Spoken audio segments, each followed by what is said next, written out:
said, there are lots of different thicknesses of veg tan.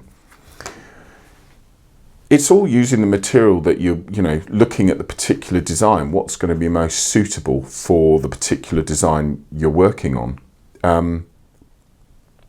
The quality of the veg tan is going to dictate the final finish. It's going to dictate the quality of the tooling that you do into the leather, or embossing that you do into leather. Obviously there's the casing process that you go through before carving into the leather, and again that's something I'm going to cover in one of the later modules when I start to explain tooling, the basics certainly of tooling to you.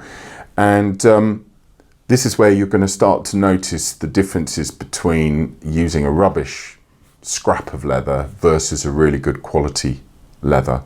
The other thing that you're going to notice is with things like age with leather is also going to dictate how well that leather takes the dye or the stain or the colour, the gilding, whatever you're going to apply to it. The quality of the leather will dictate how well that draws the colour into it, bearing in mind that dyes will soak in. You can dip dye and it'll soak completely. Very wasteful way of using dye. Make sure you cost correctly if you're going to do that. It's quick in terms of doing, but then it takes longer to dry. You'll get an even shape, an even colour to it, and also the slight advantage there you have is if you get a cut, a gouge or a scrape, you're unlikely to expose any of the natural skin, okay, because it's all the way through. Alternatively, you might apply the dye to the surface and then the back. You might just apply it to the surface. A lot of people apply colour just to the surface.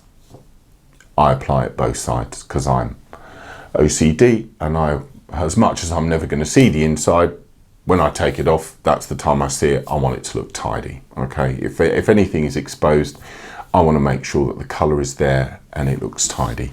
But as I was saying, the quality of the leather will ultimately affect the lifespan, how well it cuts and embosses, how well it bruises. If you want to soften it up, and I was going to show you, and I ended up not showing you, didn't I?